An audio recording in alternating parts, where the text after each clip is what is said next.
The WHO has very much become driven by the large pharmaceutical corporations, the pharmaceutical industry, and its investors, and they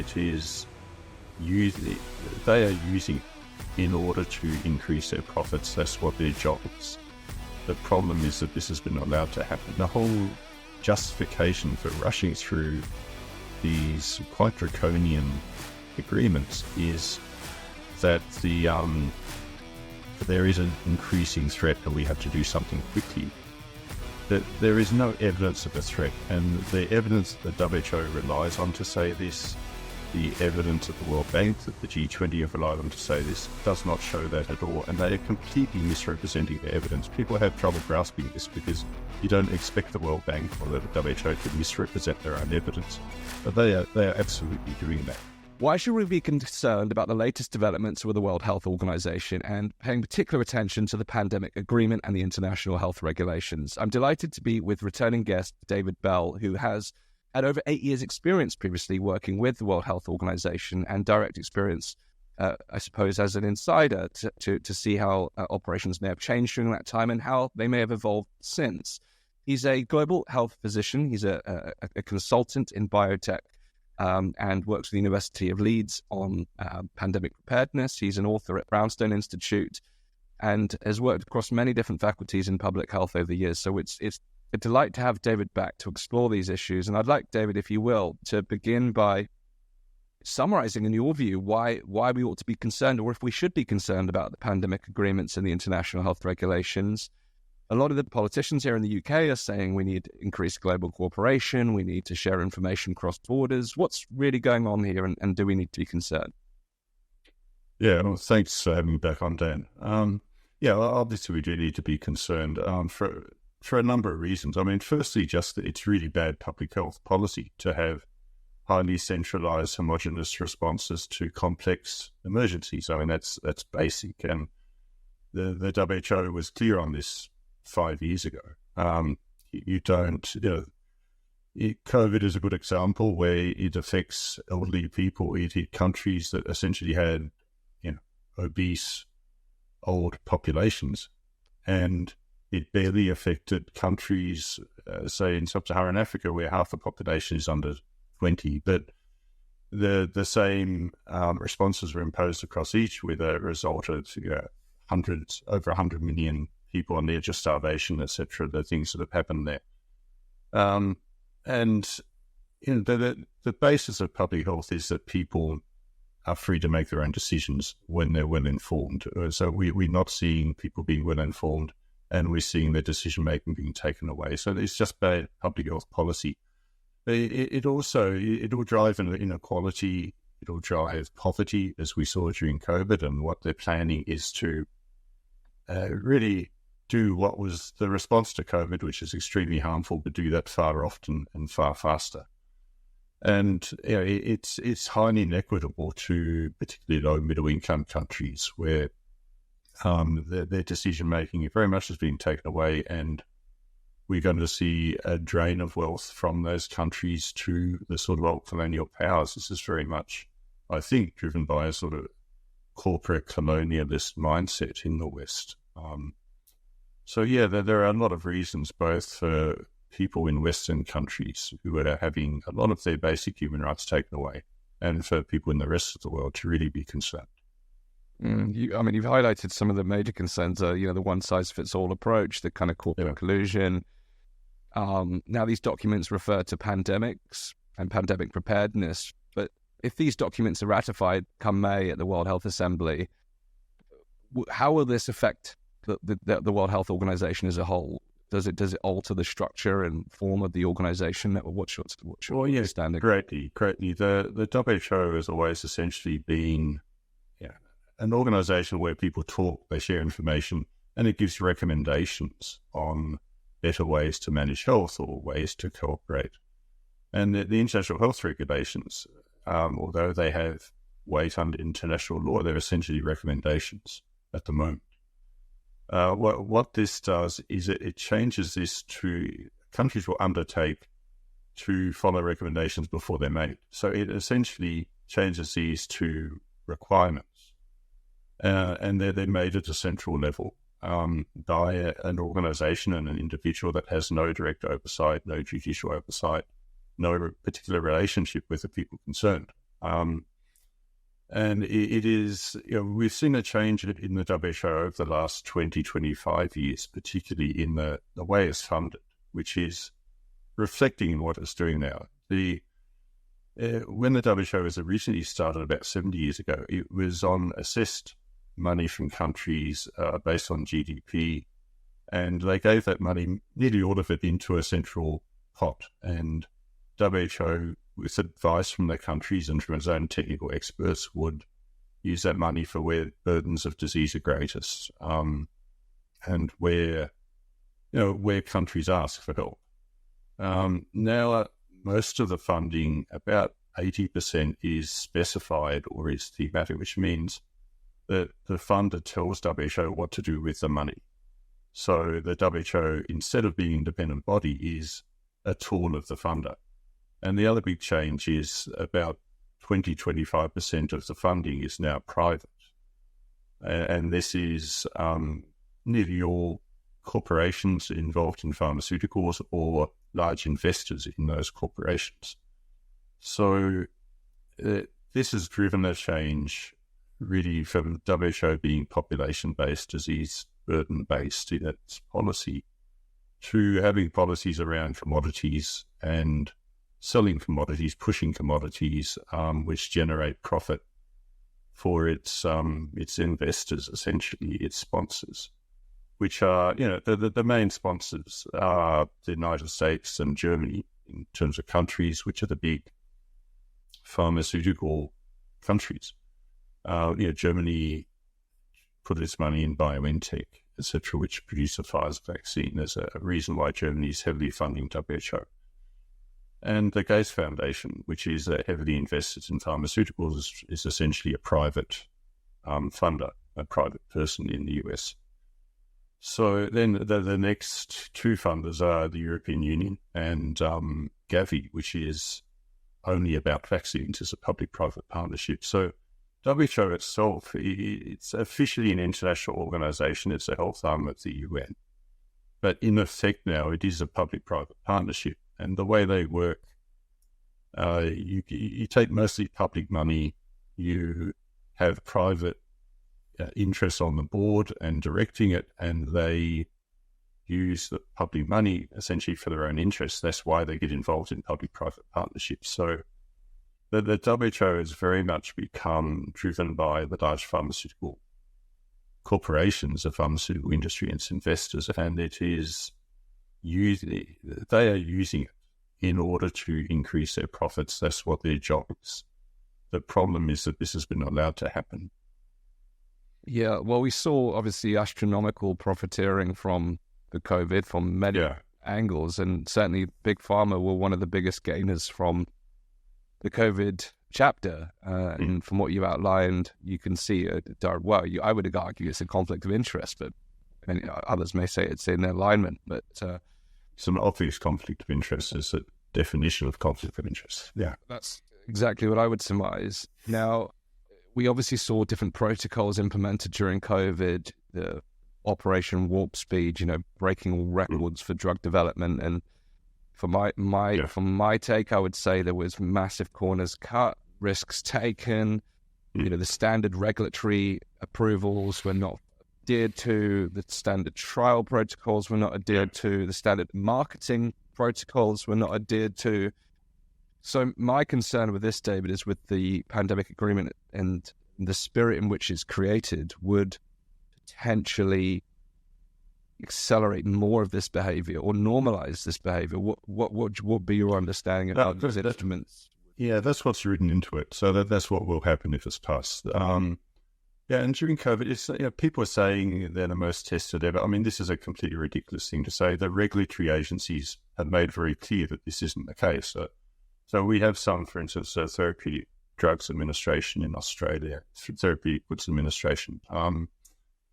The report that Pfizer submitted to them, and it makes clear in this report that normally for genetic medicine, and these are genetic medicines, genetic therapeutics, that's what Moderna called this internally. a genetic therapeutic requires carcinogenicity studies to see if it causes cancer, teratogenicity to see if it causes malformations, fetal malformations, etc., because you're giving genetic material which changes the function of a cell to people. And we know from the bioavailability studies this goes throughout the body and goes to the fetus in the pregnant woman. So normally you have to do such studies even before you start phase 3 trials. And you do them on animals, and then you do them if the animal trials are not bad on humans. They did some on animals. They showed a marked increase in fetal abnormalities in rats that had the vaccine compared to those that didn't. They didn't do the cancer ones. And then they just stopped. And they said that they changed the name from a genetic therapeutic to a vaccine. And because it's a vaccine, you don't have to do the normal trials of genetic therapeutic. So they got around it purely with a changing wording of the product. Then they got around the phase 3 trials by saying this is so urgent that we just can't wait for normal safety trials. We'll just start injecting people. And then they injected first elderly people, as we know, then children and pregnant women, the sort of people you would never inject normally or give a normal medication to until you have really strong evidence that this is safe. So, yeah, they absolutely cut corners. And now the aim of the pandemic agreement is to put in place a mechanism where this will be done again, but repeatedly. And there's a 100-day vaccine initiative at CEPI, the Coalition for Epidemic Preparedness Innovations, which is another of these public-private partnerships, bureaucracies that have sort of emerged in this sort of pandemic industry over the last decade or so. And the aim of this is to have, within 100 days of finding potential threat of a virus, to have an mRNA vaccine out and being injected into the general population. So there's absolutely no way you can have sensible safety trials, even in animals, properly over that time.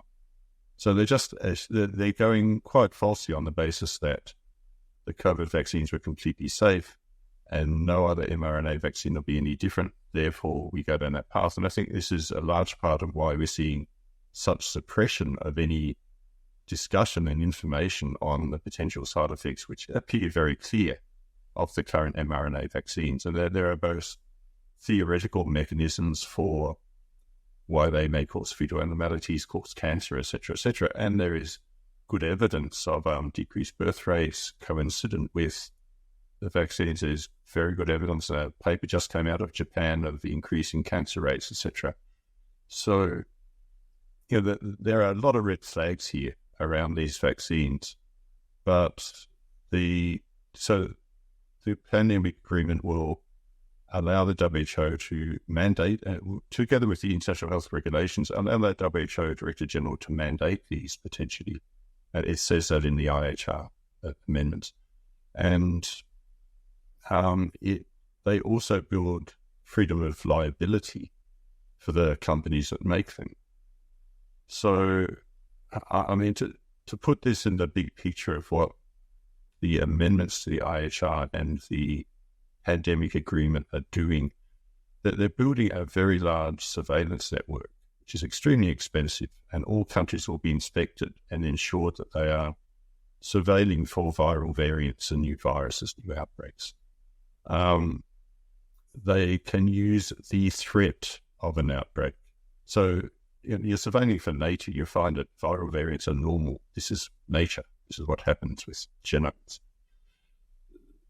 They will find these. They, on the basis of a threat, without even any demonstrated harm, they can declare a pandemic, international health emergency, public health emergency of international concern.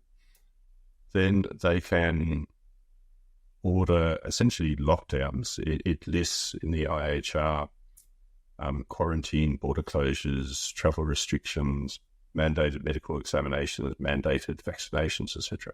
So they'll impose these, they'll close schools, etc., a lot of poverty-inducing responses. And then they'll have a 100-day vaccine 3 months later, which will be the way out of this to get your freedom back.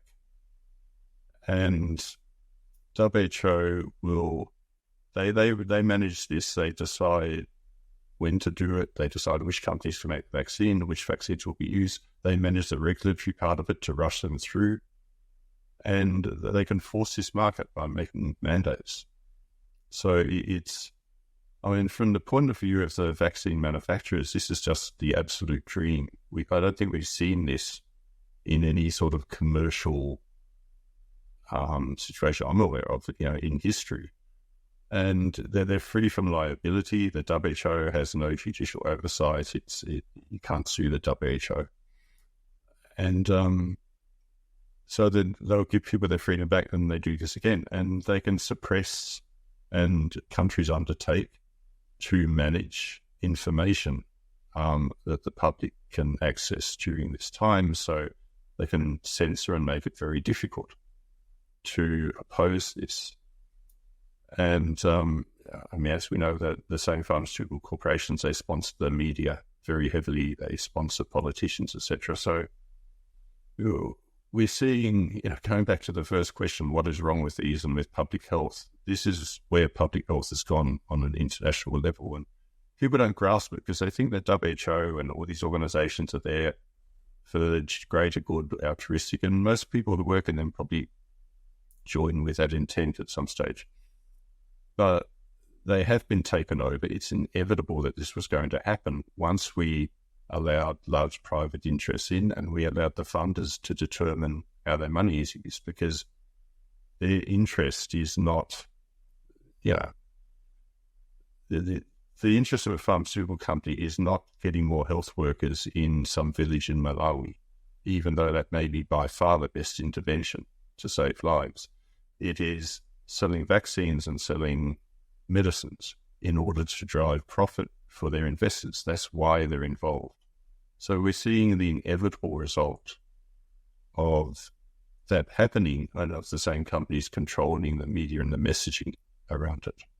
Yeah, I mean, David, what you've described it brings back awful nightmares from the last 3 years, because as you've described is essentially what happened during COVID. And one of the key arguments that I don't hear discussed is actually the rationale of needing something like this for the inevitability of a further outbreak in the future. Because by all intents and purposes, if you look back over the last 100 years, depending on which time frame you look at, where you start the counter, 3 to 4 major pandemics of any serious consequence in that time frame. My concern around this surveillance element is it's like anything. If you walk in the woods every day and you don't deliberately look for squirrels, you may never see a squirrel. But the moment you start looking for squirrels, you see squirrels everywhere. And the same is true here, and we've already seen it during the course of the last few years. There was a sudden hysteria around monkeypox and other things. And the moment I've never seen anything like it. And I was shocked with the degree of sensationalism around every new variation, even the smallest changes.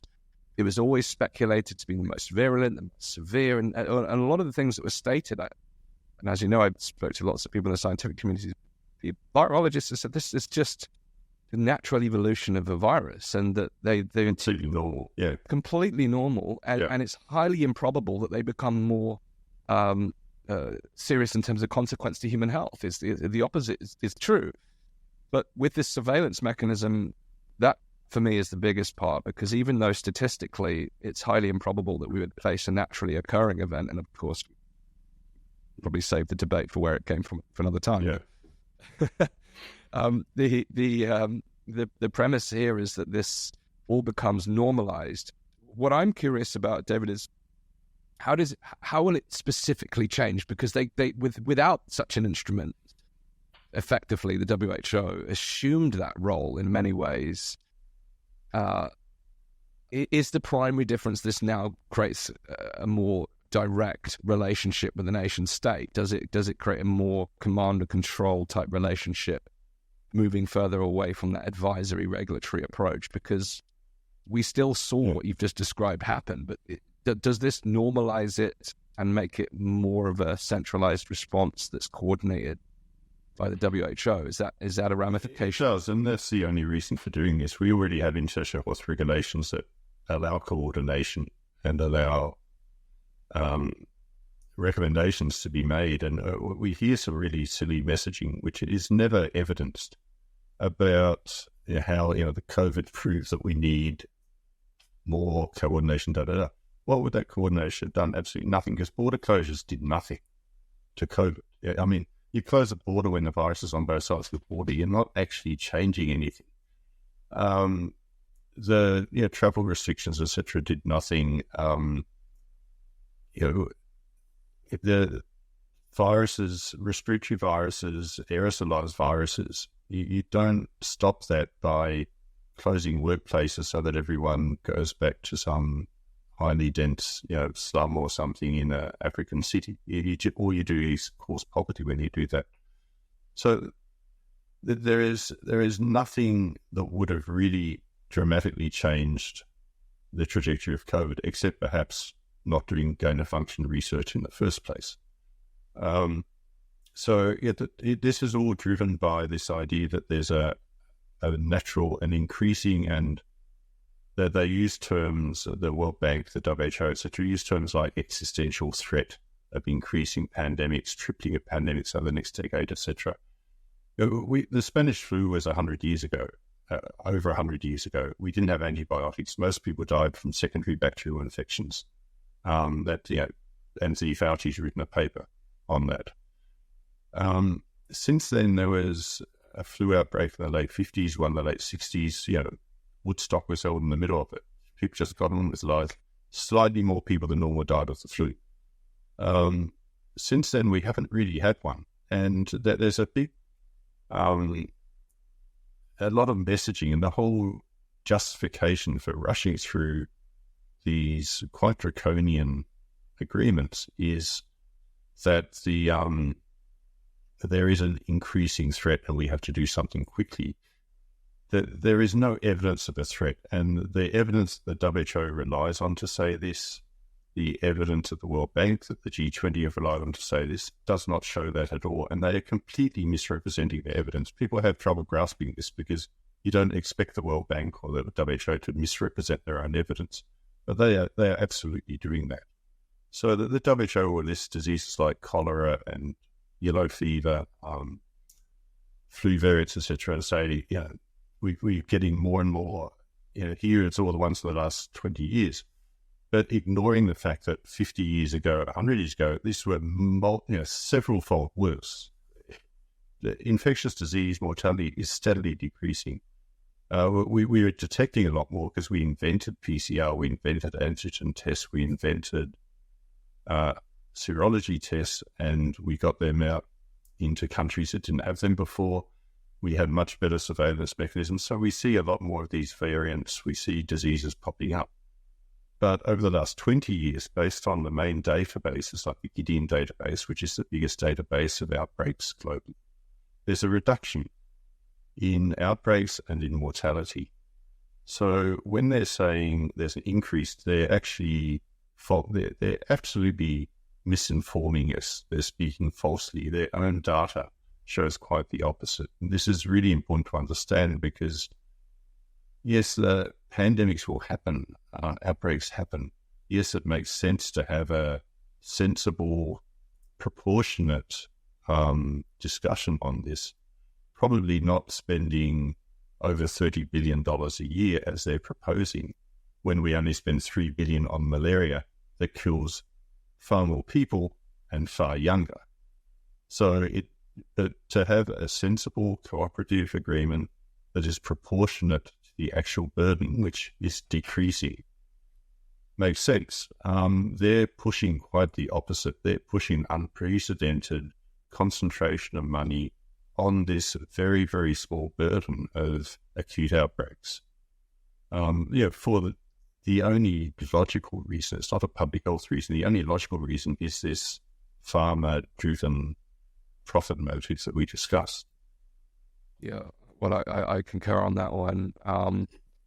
The most common counter-argument I hear, David, is that, the idea that this is actually overriding any national sovereignty is flawed, and that even if nation states are subscribing to these treaties and the amendments, they still have autonomy over their own public health decisions. To what extent do you think that's actually true? Well, yeah, it's interesting. We've seen Tedros, the Director General of WHO, twice recently in major speeches say there's no interest in the WHO in dictating or taking over sovereignty, and that the pandemic agreement specifically doesn't do that. We saw a letter from the, as they call themselves, the elders, some self-credentialed ex-leaders and other public health people recently that said the same thing and talked just about the pandemic agreement. There was the UN Foundation put out a blog the other day just saying the same thing about the pandemic agreement.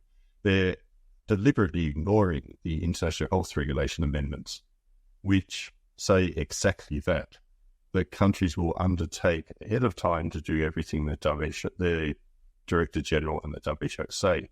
So the only reason to change the IHR amendments, which are being voted on at the same time, and the pandemic agreement specifically says it's compatible with the IHR amendments. The only reason to make those essentially requirements rather than recommendations is so that the WHO can tell people what to do and take over powers which were previously invested in individuals and in national health systems. So you can argue about the strict definition of sovereignty.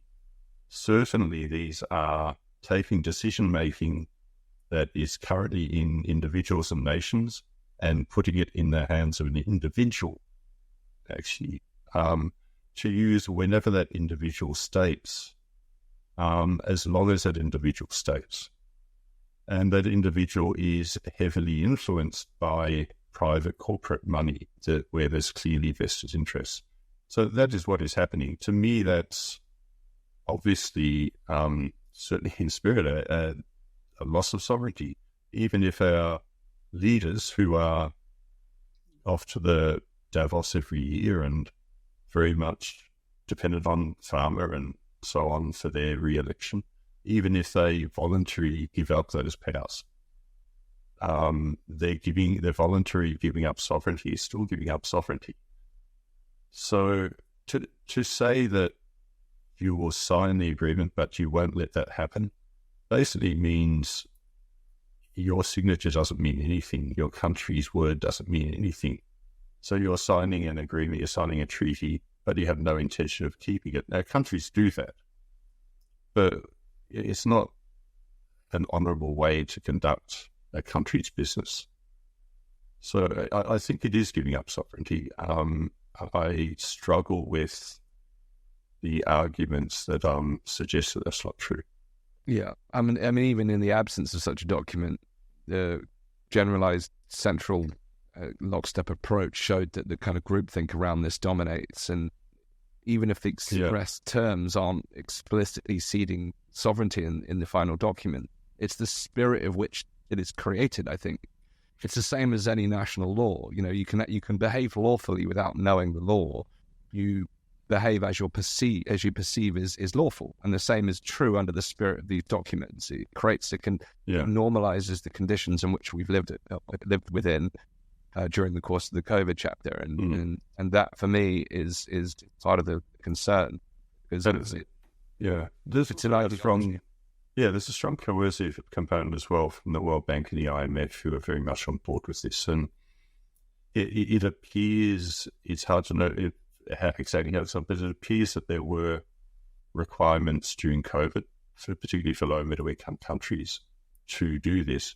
I think COVID has greatly increased the foreign debt of low and middle income countries, so they are now much more beholden to these large financial institutions, which state that they are absolutely on board with WHO and with these agreements. There's also there's an interesting clause in the US National Defense Authorization Act 2023, which actually mentions the international health regulations and talks about the sense of Congress being that they should deal with countries that don't adequately manage internal outbreaks. So you can interpret that as you will, but it appears to suggest that there is a feeling internationally that powerful countries have a right to impose these restrictions on low-income countries when the time comes. Yeah, I mean, so the way you've described it with the funding and the conflicts of interest, I mean, I've heard other people make this kind of reference, like an OPEC-like document. It's with the oil industry, it feels very much like, you even use the term pandemic industry. It feels like it has become an industry. And I think the warnings were there prior to COVID, but now, to me, they're stark, and we're closing in on the deadline, and this is coming up very, very soon. I mean, we're recording this on the 17th of April, and they could be ratified and approved by the end of May. And it seems that governments are willingly ceding power in doing this. And I repeatedly ask myself why, and you've outlined some of the reasons why that might be in terms of the incentives. But is there also an argument that governments are fully aware of how poorly the response was to COVID? Because the outlier was always Sweden, and everyone pointed the fingers and said they're throwing their citizens under the bus, they're being reckless, yet almost on every measure they have outperformed any other nation. And in fact, even the other Scandinavian countries had more of a light touch approach, like Norway, similar results, yet all of the ones that adopted these draconian and authoritarian responses, which are going to be normalized in these documents, have had wretched responses, both in terms of public health, the economy you've mentioned poverty several times, and it doesn't take a rocket scientist to look at the link between poverty and disease, because there is just not that. And again, off the back of the last major recession, 2007, 2008, it had a significant impact on public health because of people's affordability to live well. So, to what extent do you think there is an opportunity to prevent this from happening? Because there are people making arguments around the procedural side, Article 55, and because it's almost smoke and mirrors. There's very little transparency on this, to the point where I was at there was a petitions committee event in Britain where the issue was debated, and that one of the leaders of the debate refused to give the names of those involved in the negotiations, so that we don't even have the opportunity to put our points across directly to the people who are negotiating on part of our nation. So it's not only completely done within secret, we don't really have a transparent way to influence its outcome. But what do you think the likelihood is that this will be approved? Because, of course, they've gone to a delay. They've had to extend the negotiations. There's a new round of negotiations, a ninth round of negotiations that were unforeseen.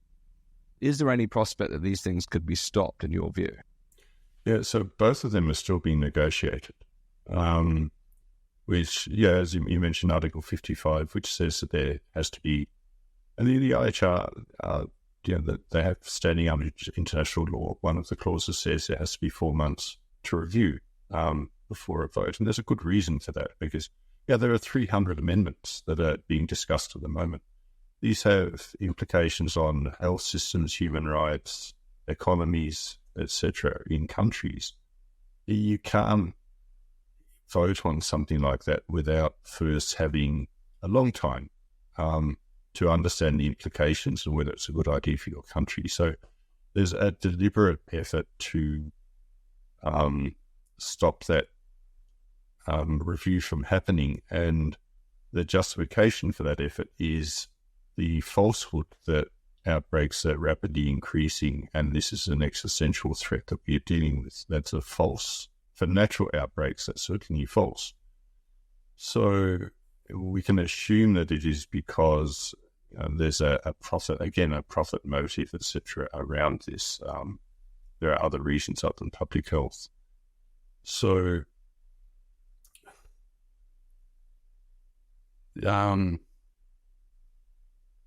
repeat your question, Dan. Well, I suppose I was kind of pondering whether there's any procedural or legal opportunity to stop this. Well, so there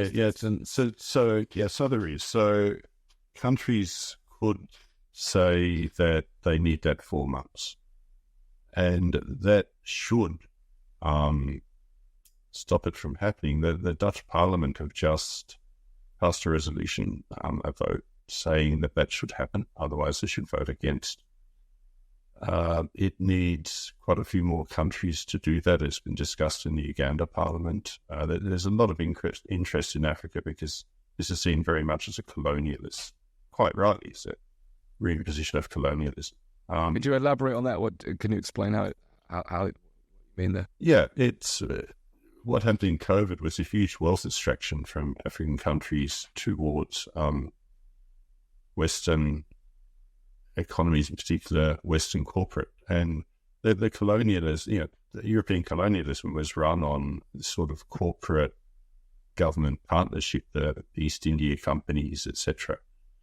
And we're seeing it's a very similar pattern now with the pharma industry and being run through the WHO and with these large Western backers.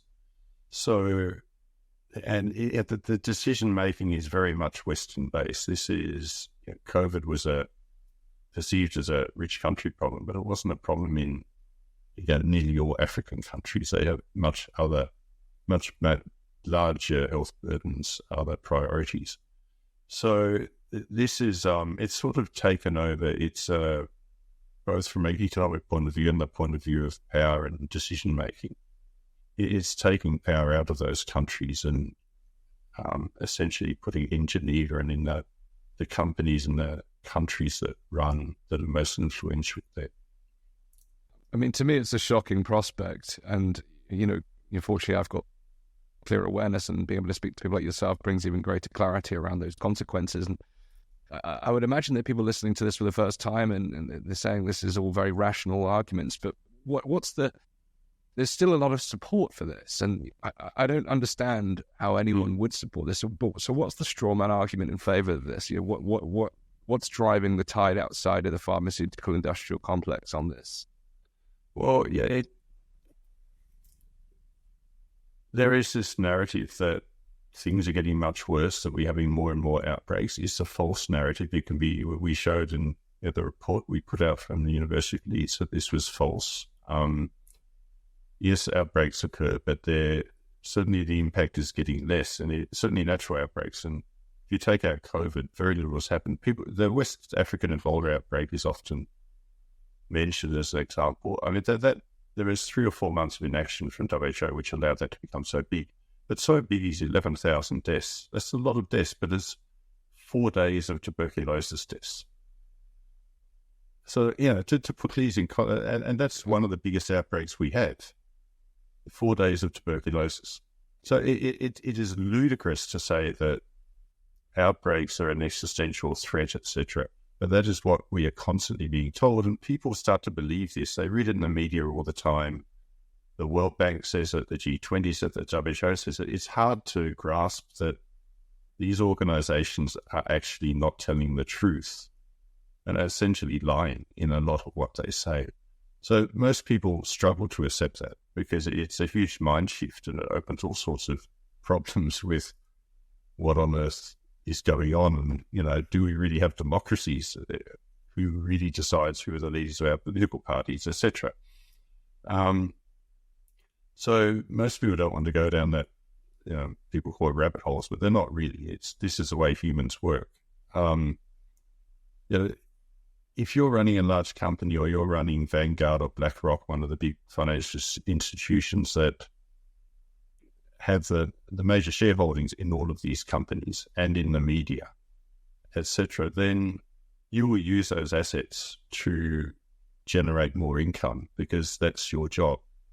So you will use your media assets to confuse people and convince them that they're in risk of getting sicker.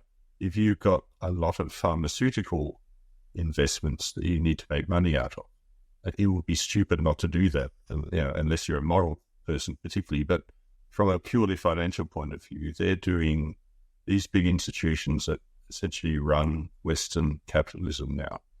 They're doing what their job is, which is to use their assets to make the maximum amount of money. This means convincing people that there is a threat when there is not. And if you haven't grasped that that is going on, then it's quite reasonable to accept, well, they probably are telling the truth.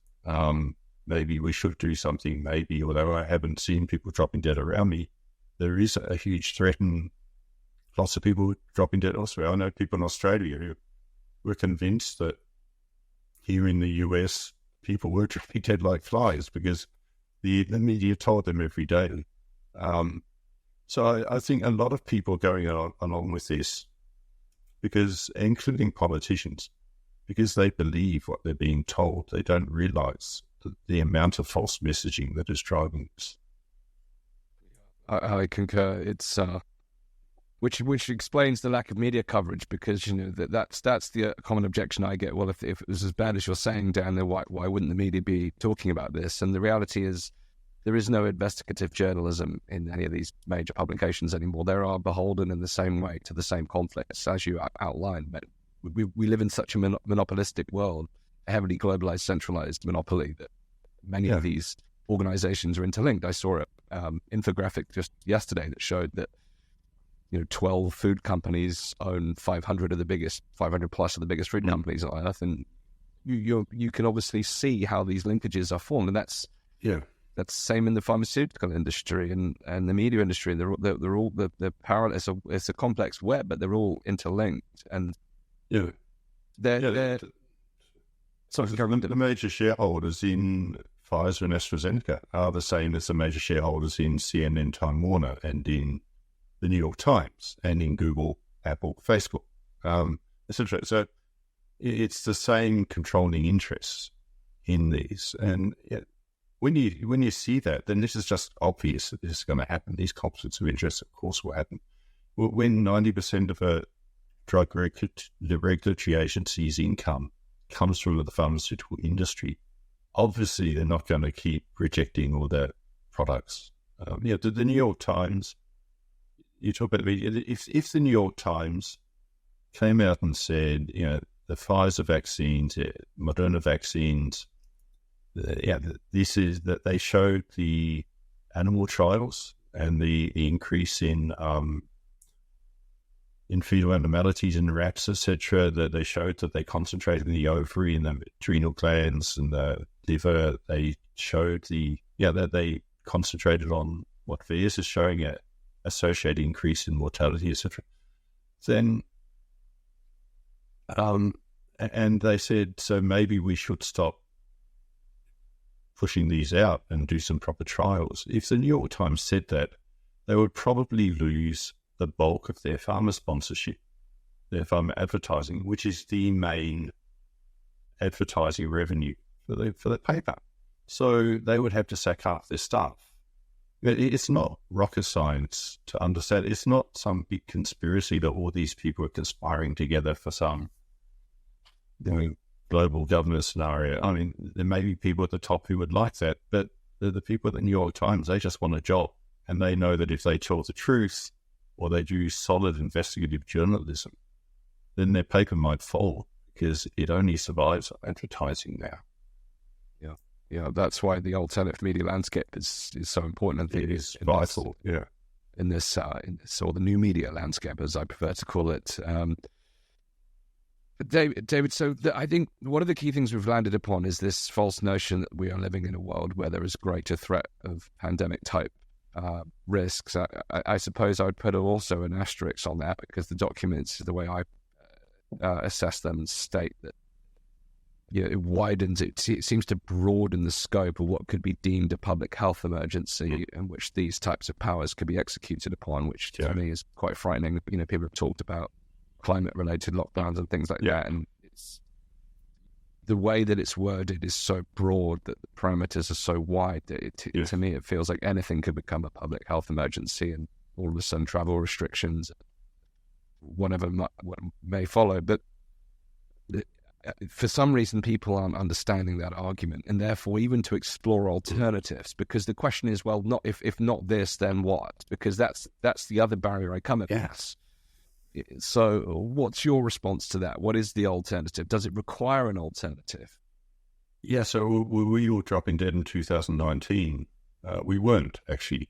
We were pretty much fine, most of us.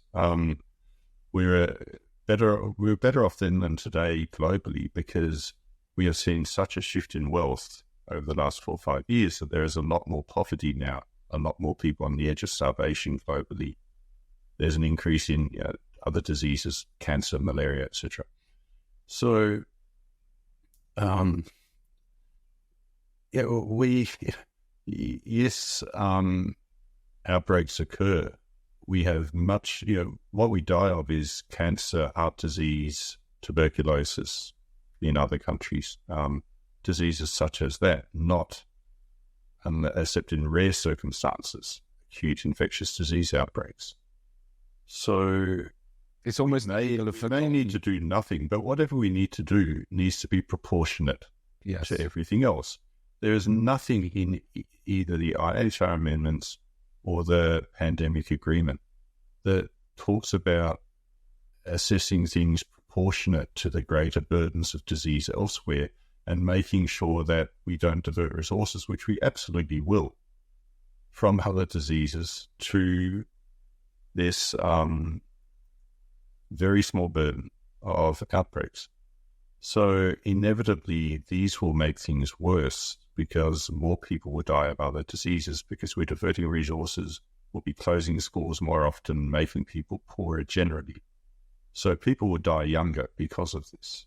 And that's just orthodox public health tells us that. So perhaps we're better off doing nothing new. If we want to do anything new, then we have time to stop and think it through, proportionate to other diseases, which we're not doing at the moment, and with an honest evaluation of the risk, which is not happening and not being presented to us by WHO, World Bank, or G20 or other institutions. And then, from the basic ethical principles that we developed after the Second World War around human rights, absence of coercion, and to just the very basics of, why did we have independent regulatory agencies? Why do we have separation of powers? It is insane to give one organization in Geneva that has no judicial oversight the power to declare a pandemic, to decide what response will be done, to impose that response, to our freedom of liability, etc., and then make money from it because they'll be paid for this. And of course that causes corruption. Of course that will be used corruptly, because throughout human history that has happened, and that is why we have separation of powers. It's why we have constitutions, which we have to stick to, even if we don't like it this year. And it's why it's why greed is a thing, and we structure society to take that into account and to stop it from destroying, the basic interactions between people. And this is all being taken away with these agreements. We're just ignoring these basic precepts on which society is built, basic precepts of conflict of interest, of human rights. And why are we doing that? Because of a completely false fear. So, I understand.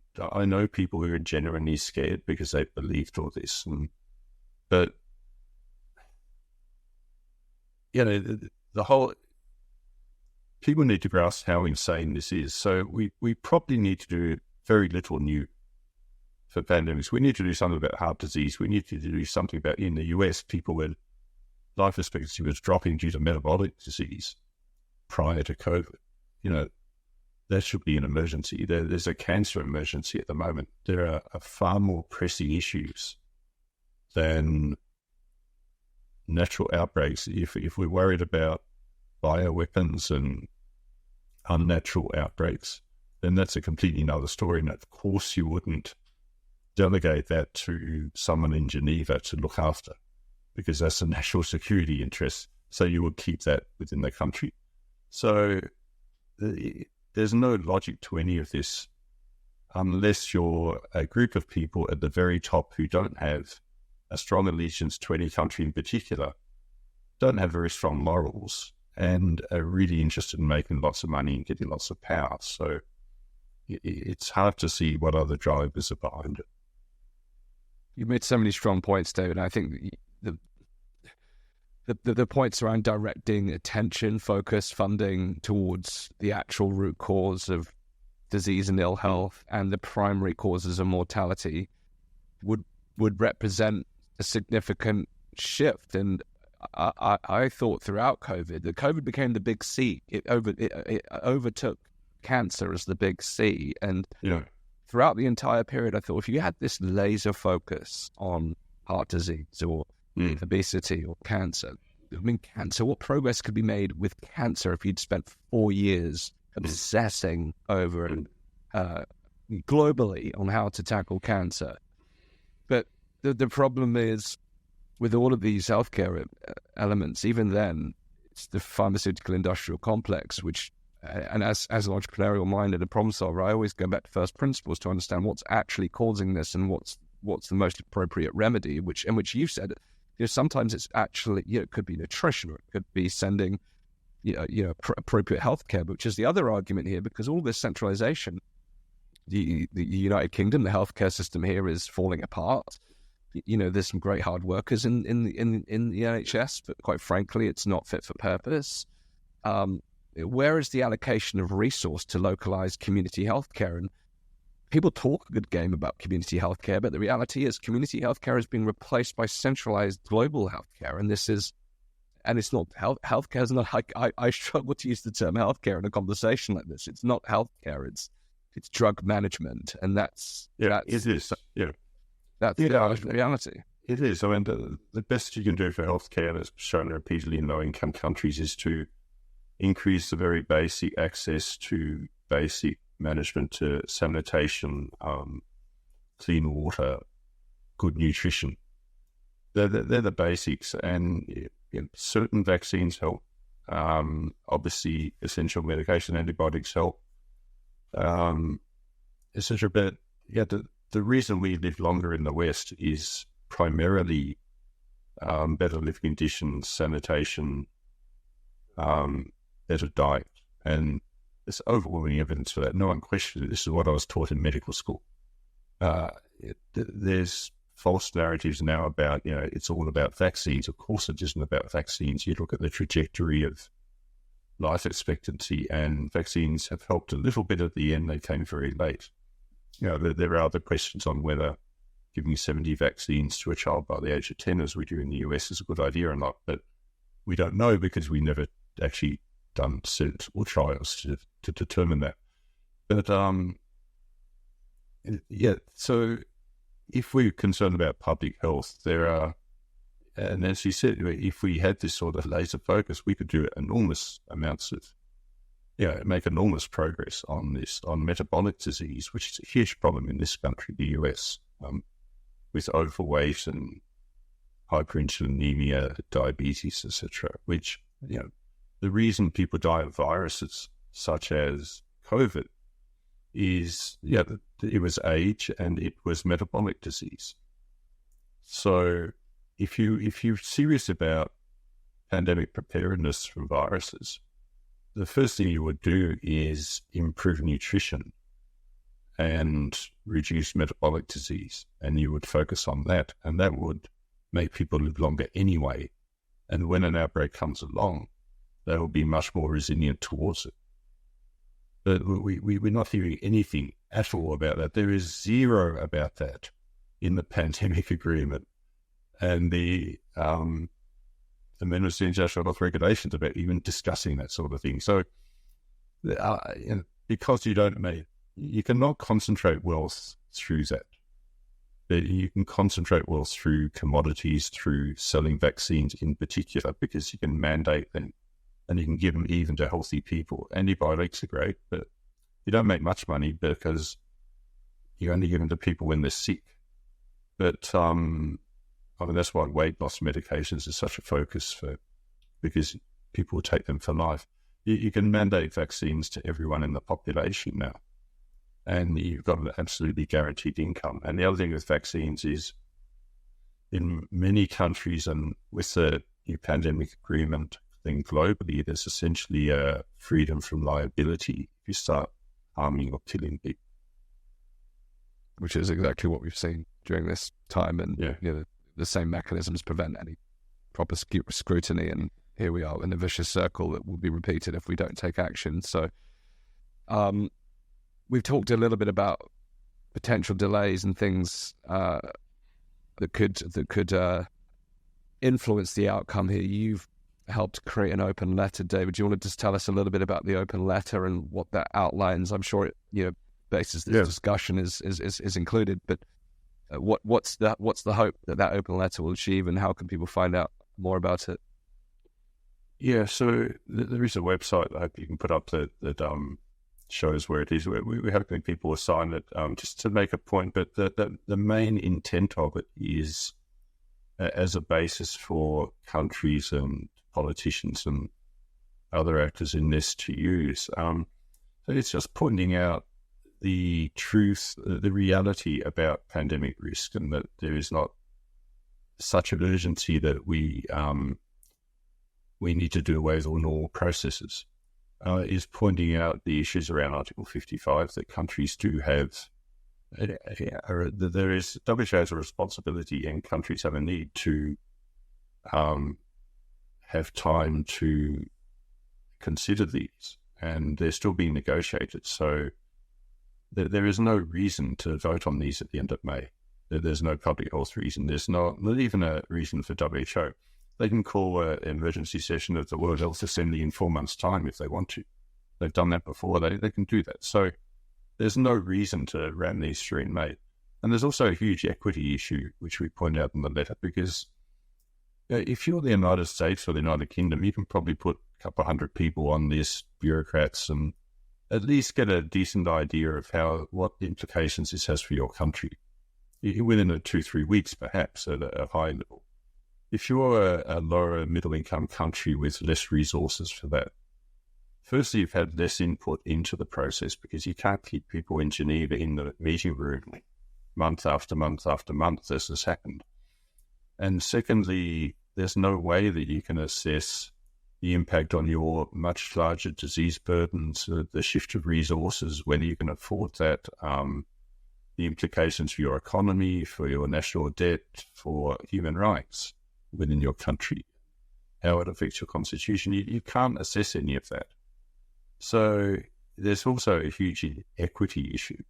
And WHO likes to talk constantly about equity while it sort of reintroduces this colonialist agenda. If they're interested in equity, the whole point of that is to give people an equal basis on which to assess things like this. And there's a disproportionate inability of lower-income countries, less resource countries, to do this. So the letter is really pointing this out, and we're not. It is seeking a postponement until there is a clear understanding and a better evidence base behind these, so that if we do come up with an agreement, it is an appropriate and proportionate one, and not a rush one, which will, as is written now, will inevitably cause net harm. Absolutely. I mean, on that concluding point, it bemuses me that how one could even consider a pandemic agreement without at least having some form of independent international inquiry into the WHO's role in COVID. We're seeing, obviously, the the public inquiry in the UK, and it's heavily biased. It's almost got to the point where it's pointless, and I'm sure an international exercise would be the same at a global level. But to me, it's always putting the cart before the horse. Why would you grant additional responsibilities or powers to such an organization without first asking the question, did they do the right thing during the last pandemic to warrant them being involved in any level in any future potential event, let alone the probability of such an event occurring within our lifetime? So it's frankly shocking that we're in this situation. I'm so grateful that there are people like you, David, who are, rationally bringing rationality back to the table, and you succinctly explaining why we need to care, because ultimately, in order to influence this, I do think people need to take it upon themselves to try and help transform this outcome, because the risks are unbearable in my view, but many people have different degrees of relationship to this, but we've all been through COVID. We've all experienced firsthand what can happen when you follow these types of protocols and the impact it has on the quality of our lives, our health, economy, our children, the vast collateral damage of the things that we've witnessed during the last few years, and yet no one is talking about the risks of normalizing all of that and going through that again. So, David, thank you so much for all the good work that you're doing on this, and for bringing the academic mind to it as well, and the work that you're doing at the University of Leeds to provide supporting evidence that brings credence to the argument for not facing these existential threats that are positioned in a way to generate fear so that people comply with these new documents. So thank you so much, and thanks so much for being here again with us on the show, and keep up the good work, and we'll keep our audience posted on the latest developments. And the link to the open letter will of course be in the description, so please do check that out and sign if you feel compelled, and do share it, because we do need more and more people to participate in these kind of campaigns. The future is in our hands if we take it, but it's down to us to take that piece of responsibility and join the fight for health autonomy in the future. Thanks, Dan. Welcome to Free Humanity. I'm inviting you to join us on the Road to Geneva, our exciting new campaign to resist the World Health Organization. The Road to Geneva campaign will culminate in a pan-European convoy that's going to converge outside the city of Geneva on Friday, the 31st of May, ahead of a mass peaceful rally that's going to be taking place outside the World Health Organization on Saturday, the 1st of June. If you want to join us, head over to roadtogeneva.com. You'll find out about our latest convoy plans and the wider campaign to challenge the WHO, and I hope we'll see you on the road to Geneva.